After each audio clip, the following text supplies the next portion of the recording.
now we move on to the next session, which, as mentioned before, is a session called Innovator Insights.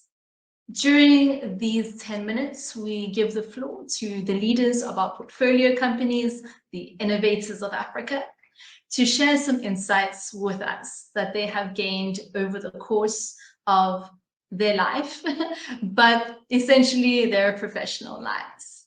And today, as mentioned, I am joined by Grace, who is the CEO and founder of Origen Fresh.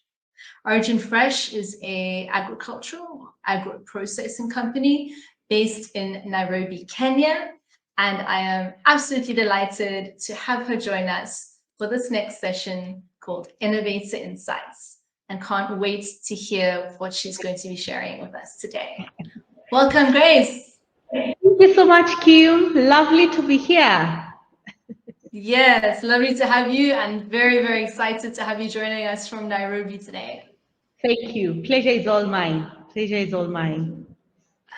Perfect. Before we get into it, Grace, this session relates to one of our polls. And that poll question was, would you start a business with your partner / husband / wife? And I see some results coming in here, but 3 people said yes, they would.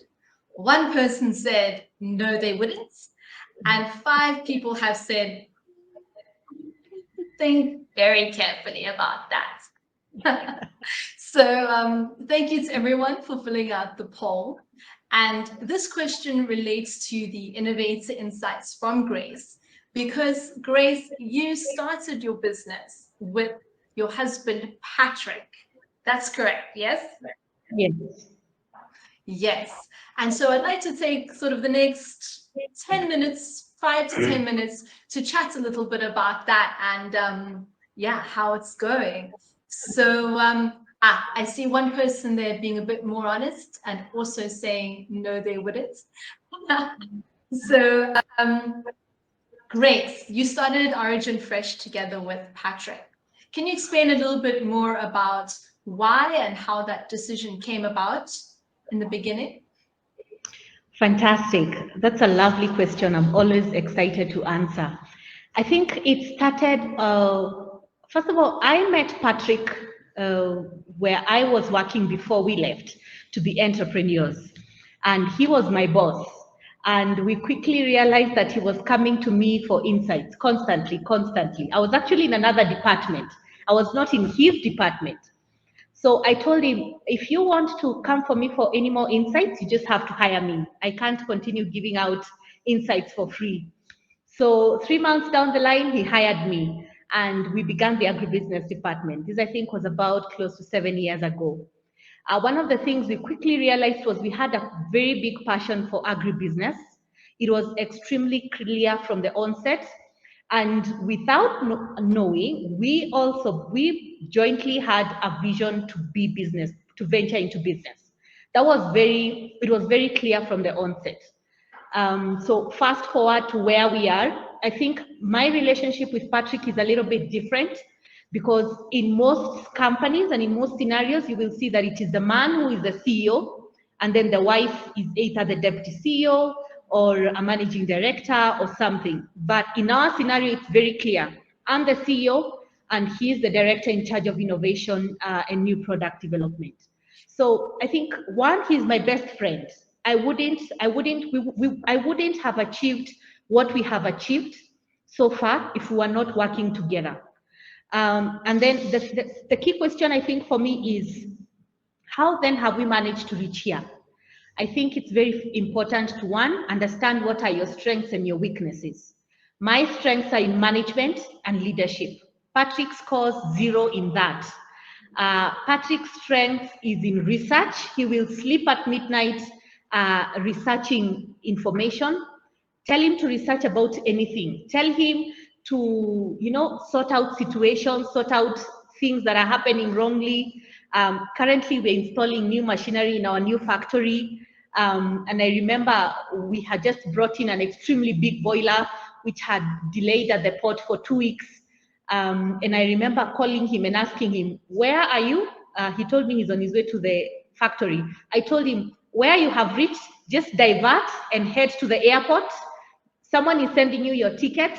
Go down to Mombasa, see what is wrong with the boiler and sort it out. And I need a report 30 minutes upon landing. So you see, he's extremely flexible. You see, we complement each other so well that he's able to do what it is that I cannot.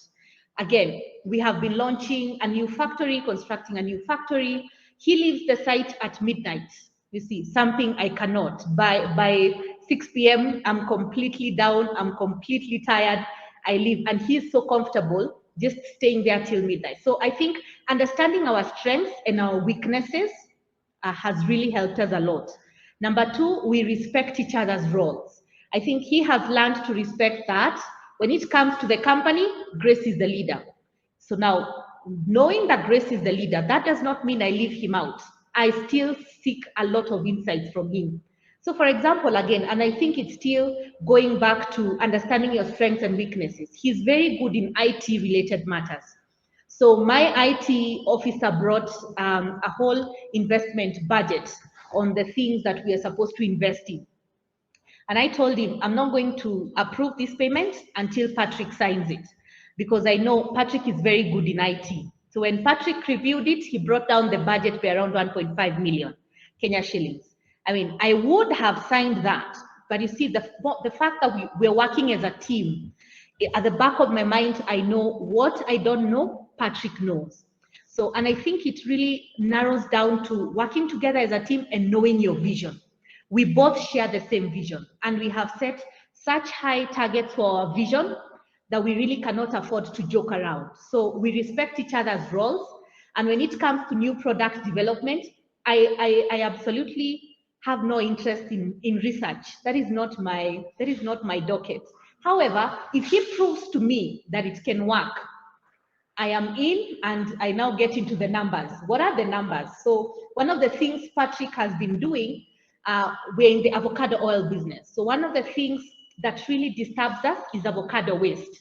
So for the last 8-9 months, he really got into it. How can we utilize our waste? And he did a lot of research, and he engaged a lot of companies in Germany. And we realized that the avocado waste as its own is actually an 85% complete product as an animal feed. So then he came to me and told me, this is the research. These are the tests from Netherlands and from Germany. This thing can work. I told him, fantastic, then let's get down into the numbers. So we get down into the numbers. If I see that it makes sense, then I told my board, this thing makes sense. This is what we are going to do to utilize our waste. And because of that, we now have a circular economy so that we don't have any waste, because we are using our waste, our avocado waste then for making animal feeds. You see, so it's working together as a team and merging each other's strengths.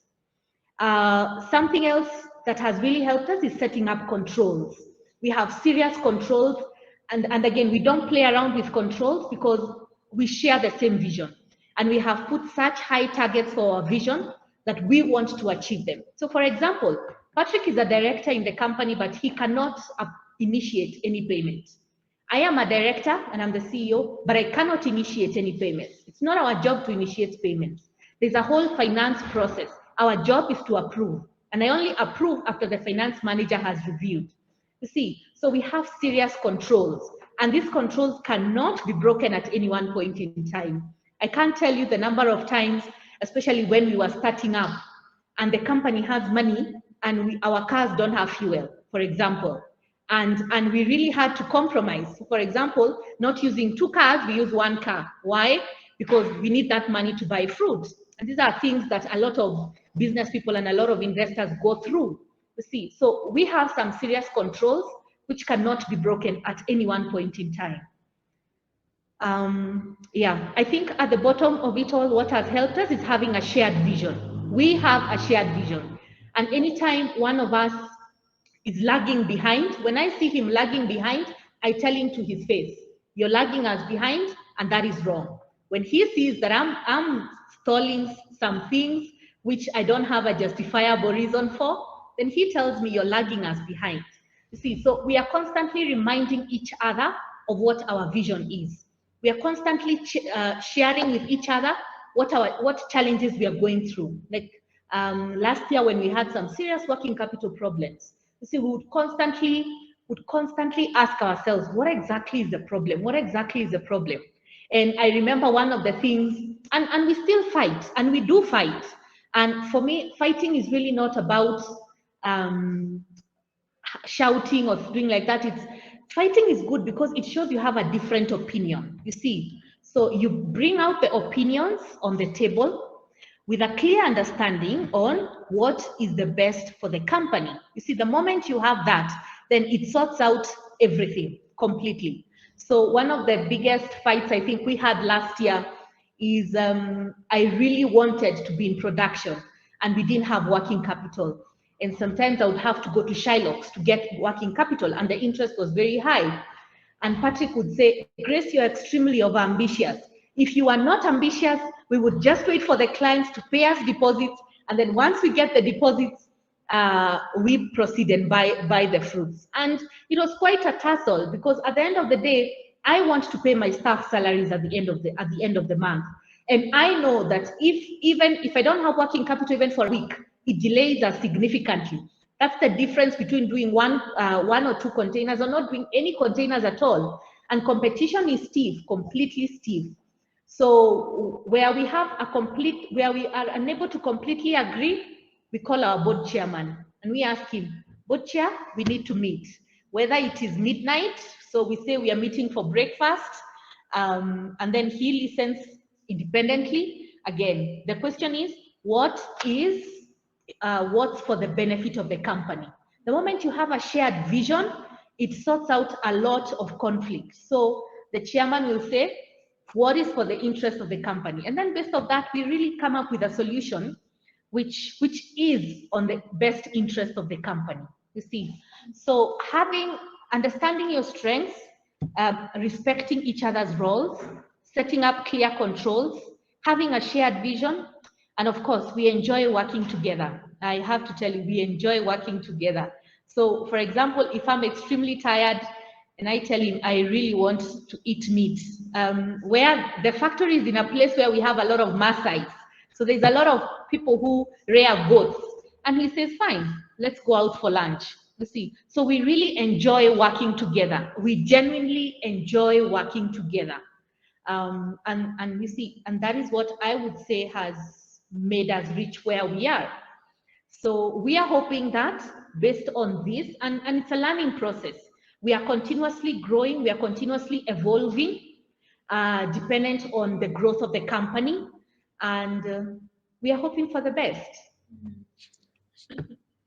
Thank you so much for that story. I think it's a wonderful story, and there's so many insights to be gained there. I think your 4 points of knowing each other's strengths, having respect for one another, having your shared vision, and enjoying your time together can be said as pillars for any relationship, business or personal. And so I think that's an incredible learning. And I think my favorite part is well, 2 things, I guess. The first is that starting a business can be risky. The fact that both of you as a family have started this business probably makes it even more risky, but the drive, I guess, is even more strong to make it successful, to make it work.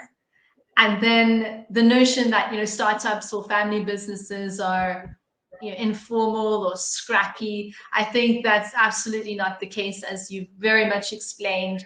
You have your controls in place, your roles, it's defined, it's still a work in progress, but it's very clear who does what, and that there are outside and independent people helping you along the way as well. And I will just close off by saying, yes, I love the dynamic. As you said, mostly it's often the CEO, the leader, and the woman plays a support role. So very happy to see the opposite, and very happy to hear that it's working out, and we have some strong, supportive African men in this world. So yeah, thank you so much, Grace, for that. And that concludes our Innovator Insights session.